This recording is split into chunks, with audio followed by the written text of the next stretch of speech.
Today we are exploring how you can plan and organize your presentation by applying the same structure used in Hollywood movies. So grab your popcorn and settle in because it's gonna be a good one. Let's do this. Welcome to Word Cortex. Here we like to have a little bit of fun as we explore topics in public speaking, communication, presentation skills, and confidence. If that sounds interesting to you, come and join the family. We would love to have you on board. Okay, so in this video, I'm going to bring you some strong storytelling concepts of Hollywood and how you can use these concepts to structure and plan your presentations. One of the first concepts that we are going to steal or borrow from Hollywood is the attention-grabbing opening. As soon as that first scene appears on the screen, in just a few minutes, you know so much about the movie. You know the tone of the movie. Is it a rom-com, a drama, a thriller, a feel-good movie? You know the personality of the movie. Is it bright and colorful? Is it dark and ominous? And most important of all, you know what's in it for you. For example, you know for the next few minutes that you are going to watch an FBI agent undercover as a beauty pageant contestant, or a lawyer that just cannot lie. You know exactly what you've signed up for. And now let's take a look at how we open our presentations. A common mistake I've seen people make is they start off with, "Hi, my name is, and today I'm going to talk to you about." Or worse, sometimes they tap onto the microphone and say, "Can you hear me okay?" But here's the thing, with the first few words that we say, we have the chance to set the tone of our presentation. We have the chance to share a bit of our personality. And most important of all, we have the chance to answer the question, what's in it for our audience? So I'm going to give you 3 ways in which you can have an attention-grabbing opening for your presentation. You ready? Okay, the first one is an intriguing question, because this makes your audience think about the answer and get curious about your topic. The second one is an unknown fact or a statement. The more unknown and quirkier the fact, the better, because this makes them curious about your topic. And third, the most commonly used technique by TED speakers, a story, because we are so hardwired to enjoy stories that starting with a story creates a hook that interests your audience and keeps them listening for more. Whatever method you use to start your presentation, remember it has to answer this question for your audience: what's in it for me? Now that you've seen the first few minutes of the movie, that's where our attention starts to drift a little bit. We might go and find our phones or pop a can of soda. But Hollywood is smarter than that. They know the human attention span is limited. There's no way you can make someone watch something for hours without being distracted. And that's why they came up with the 3-act structure.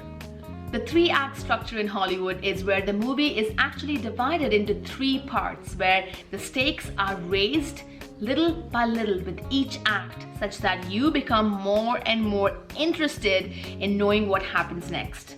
That's how they keep you involved for 2 hours. Isn't that genius? So what does this mean for our presentations?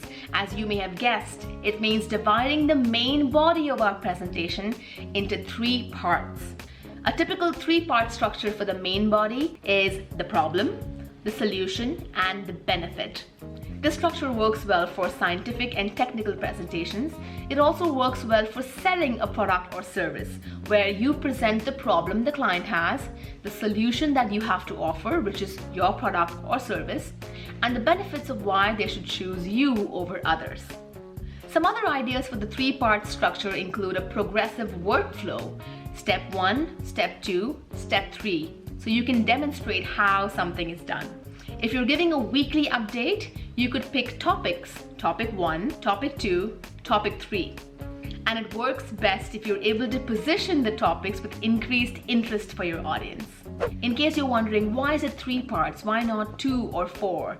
Well, 3 is just the magic number that seems to work for us humans. But by all means, you're most welcome to divide the main body into 2 or 4 or reasonably bite-sized parts as you desire. Okay, up next is one important aspect in the movies. It's often underrated. It happens in the production or editing stage, but it's what holds the whole movie together, and that is seamless transitions. We often forget that movies are written and filmed scene by scene. And yet, as one scene disappears and the next scene begins, it's never an abrupt transition. It's always seamless. It's these seamless transitions that hold the different scenes of a movie into one coherent story. Now, what does this mean for our presentations? Well, think of each slide as a scene of an overarching story. And what's going to hold the story together is the way we transition between our slides, the way we transition between the sections of our presentation. We appear more in control when we can anticipate what slide appears next and come up with a transition sentence that connects the current slide with the next slide. It's these seamless transitions between our slides that creates a much more pleasant experience for our audience. Now, you know that feeling when a movie ends and you want to stick around for just a little bit longer because you are not ready to let go of that story just yet. That's because great movies have mastered the art of an impactful ending. It's where the story comes a full circle and what we were promised in the beginning of the movie is finally fulfilled. And now, how can we bring that into our presentations? Remember the promise you made in your introductions? The question, the statement, or the story? Well, now is the time to revisit that in your conclusion. By using this callback technique, you give your audience the same feeling of having come a full circle after investing all of this time in your story. So with an attention-grabbing opening, a 3-part main body structure, seamless transitions, and an impactful ending, you, my friend, are well on your way to structuring a cinematic and amazing presentation for your audience. I wish you the very best. Remember to have fun when you're presenting, and I'll see you in the next one.